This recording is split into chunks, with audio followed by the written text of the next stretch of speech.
Coming up on this week's show, we've got some news for you on the light rail, information about a possible trolley coming to downtown Phoenix, a few meetings you won't want to miss, all the best stuff to do on First Friday, and of course Dave with all the best concerts in town.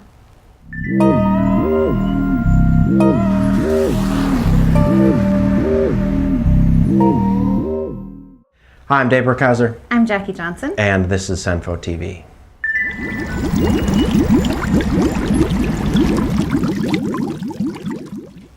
Once again, we're starting off with information on the light rail. Turns out there's not much but the honor system to ensure that all riders have paid. There will be Metro fare inspectors patrolling and asking randomly to see your proof of payment, though, with fines and loss of transit privileges ensuing for those who haven't paid. Now, my mother raised me right, so I won't be pressing my luck on this, but it sure seems a little odd. Here's hoping that the system works well and that it doesn't lead to a lot of problems or a loss of revenue for the light rail. Here at CenPho TV, we like the nice news the best. In that spirit, I'm happy to tell you that St. Mary's Food Bank is opening a community services center at 30th Avenue in Thomas.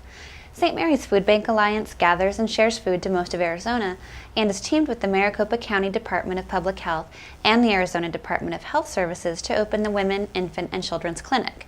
It will open on November 13th and will offer preventive health services and education to, you guessed it, women, infants, and children. To learn more or to help the food bank, please visit our show notes at CenPho.tv. If you don't know yet, you will learn very soon. I am very easily excitable by anything new going on here in downtown Phoenix. Amidst all the groans about bus hours being shortened and the light rail only running till midnight, we have some good news.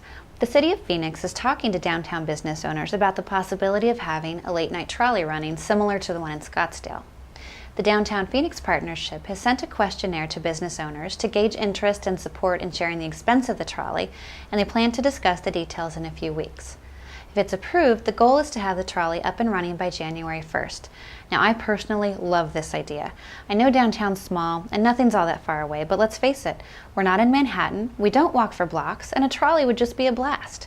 Here's hoping that downtown business owners are willing to chip in, and we'll just all have to eat out or shop downtown a couple times a week to help them make up the cost. It's tough, I know, but I'm willing to bear this burden. First Friday is always fun no matter what, but there's a lot going on tomorrow. Mayor Gordon is holding one of his community meetings. This one's at Fate, and it's over cocktails instead of coffee. It's from 5:30 until 7, and they ask that you RSVP to mayor.rsvp@phoenix.gov. And the Midtown Museum District is holding their first event, starting at Chevron's for happy hour at 5:30, and ending up at the Phoenix Art Museum for a private docent-led tour of the Cowboy Artist exhibit. Also, the Co House at 4th Avenue in Fillmore is throwing a party between 6 and 10 with yummies from Chibo and Palette, as well as music from local DJs and, of course, exhibits from some local artists. Or if you find yourself with a sweet tooth, you can head over to the always fun Mac Alpines for a dessert contest. Judging begins at 6:30, and all you have to do to enter is show up with a dessert in hand. If you're not much of a baker, you're still invited to join in the fun and sample all the entries. For more information on any of these events, please visit us at CenPho.tv, where you can view our calendar or find information in today's show notes.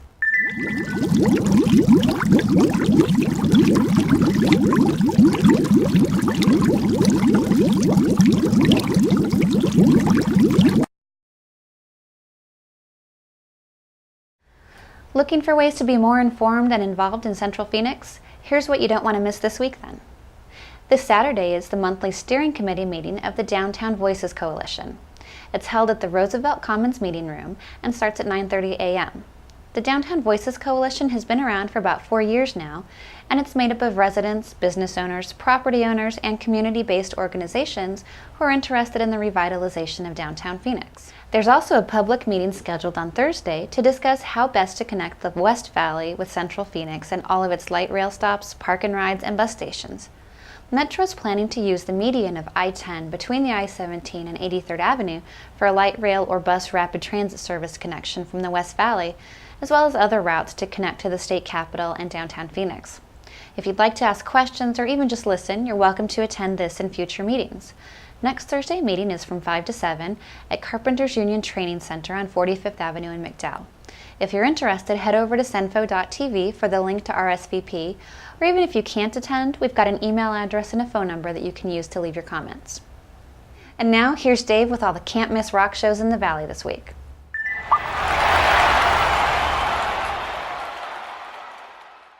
Friday through Sunday brings Dave Attell to the Improv. Saturday, November 8th, No Use for a Name and Pulley at the Yucca Tap Room.